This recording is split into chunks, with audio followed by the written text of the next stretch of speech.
तेजस्विनी जी जम्मू से। राधे राधे गुरुजी। गुरुजी, मेरा प्रश्न है कि भक्ति मार्ग में सन्यासी जीवन व गृहस्थ जीवन में कौन सा जीवन ज्यादा त्याग में है? वह जो गृहस्थी में रहकर सारे कार्य करते हुए प्रभु भक्ति में लीन है, वह जिसने प्रभु के लिए अपना सारा कुछ त्याग दिया है, अथवा प्रभु किससे ज्यादा? इसमें पांचों अंगुलियां हैं, इनमें कौन सी प्यारी है कौन सी नहीं प्यारी? सब प्यारी है ना अपने लिए। तो किसी को भी कष्ट हो तो अपने हैं। तो भगवान ने कहा सब मम प्रिय सब मम उपजाए। पहली बात तो ये समझो, भगवान को सब प्यारे हैं क्योंकि भगवान ने ही सबको प्रकट किया है। अब दो प्रकार की रहनी, एक प्रवृत्ति मार्ग की, एक निवृत्ति मार्ग की। अगर थोड़ा भी स्त्री पुरुष का परस्पर आकर्षण भाव है, काम का थोड़ा भी सुख सुविधाओं की चाह है, तो ब्याह करके गृहस्थी में रहकर धर्म पूर्वक भगवान का भजन करते हुए संसार से पार होने का रास्ता है।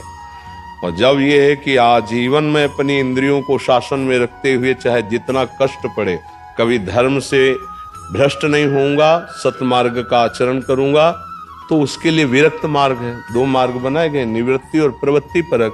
तो ये तो अपने हृदय की क्षमता देखनी चाहिए कि मेरे हृदय की क्षमता क्या है। और प्यारे के दोनों मार्ग हैं, गृहस्थी भी मार्ग भगवान का है और विरक्ति भी मार्ग है, और दोनों से भगवान की प्राप्ति होती है। दोनों को बराबर भगवान प्यार करते हैं, पर दोनों अपने अपने धर्म के अनुसार चलें। गृहस्थी में भजन करना खिलवाड़ थोड़ी है। नाना प्रकार के प्रपंच के बीच में रहकर भगवान का स्मरण कर लेना, भोगों के बीच में रहकर भोगों का राग ना होना, संसार के संबंधियों के बीच में रहकर किसी से अपनापन न होना छोटी मोटी बात है। तो ऐसे ही संसार से विरक्त होकर के, समस्त भोगों का त्यागी होकर के, मान कीर्ति का नाश करते हुए जो सच्चिदानंद भगवान में चित्त जोड़ता है, वो विरक्त भगवान को प्राप्त होता है।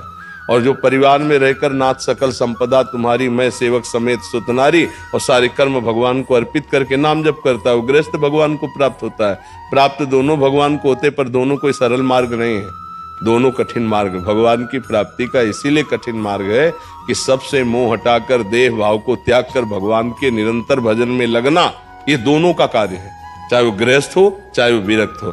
ऐसा नहीं कि आपके परिवार के बीच में रहकर ममता राग और मोह में फंसकर नाना प्रकार के खूब भोगों को भोगो और भजन न करो तो दुर्गति को प्राप्त होगे। वैसे हम बाबा जी बन गए, मनमानी आचरण करें तो दुर्गति को हम प्राप्त होंगे। तस्मात् शास्त्रम प्रमाणम ते कार्या कार्यो व्यवस्थितौ।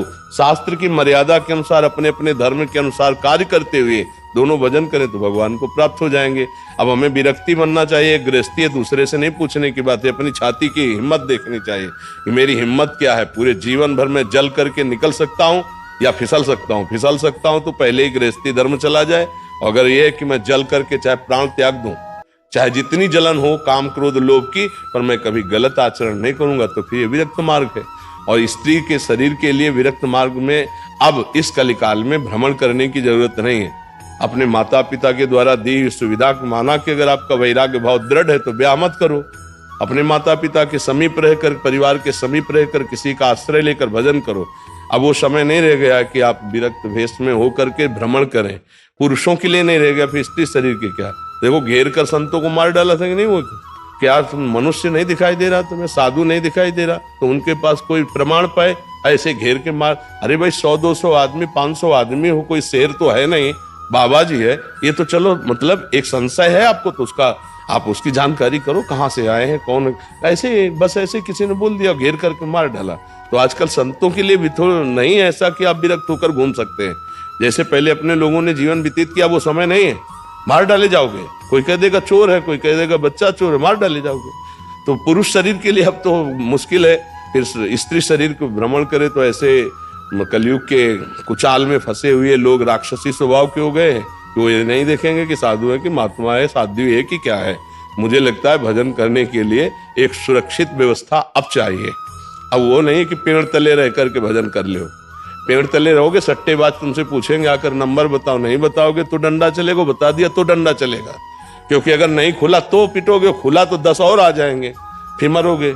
ऐसे हुआ है, वो हमें जो भ्रमण करते सब पता होता है। तो इसलिए अगर स्त्री शरीर में भजन करना है तो या तो ऐसी व्यवस्था हो सुरक्षित कि आपको खान पान मिल रहा है, चुपचाप भजन करो, नहीं तो अपने माता पिता के पास रहकर भजन करे। वैराग्य का वो समय नहीं रह गया कि कमंडल उठाया और भ्रमण करे, चाहे पुरुष वेश हो चाहे स्त्री वेश हो, अब व्यवस्था का रह गया है। व्यवस्था नहीं तो सदवय नहीं चल सकती। अब वो नहीं रह गया कि मांगने जाओ ना तो गांव में हल्ला मचा देंगे कि लड़का चोर आया है, वहीं मारी जाओगे। कितने ऐसे केस हो रहे हैं। तो अब वो समय नहीं रहेगा। किसका प्रश्न है, आप समझ पा रहे ना? हाँ, अगर भाव नहीं है संसार के राग का तो अपने घर में रहकर भजन करो। वैराग्य भावना रख करके बाहर विचरण करने की जरूरत नहीं है। तो अपने घर में रह करके भजन करना चाहिए। अब समय नहीं है ऐसा कि आप भ्रमण, देखो संत महात्मा सब तीर्थों में वास करने लगे। पहले गांव में एक एक घरों में भिक्षा लेते हुए कई कई दिन विचरण करते थे। अब आपको गांव में संत नहीं मिलेंगे, आपको तीर्थों और धामों में संत वास करते मिलेंगे, क्योंकि कलयुग है, वैसा समय आ गया है। जी।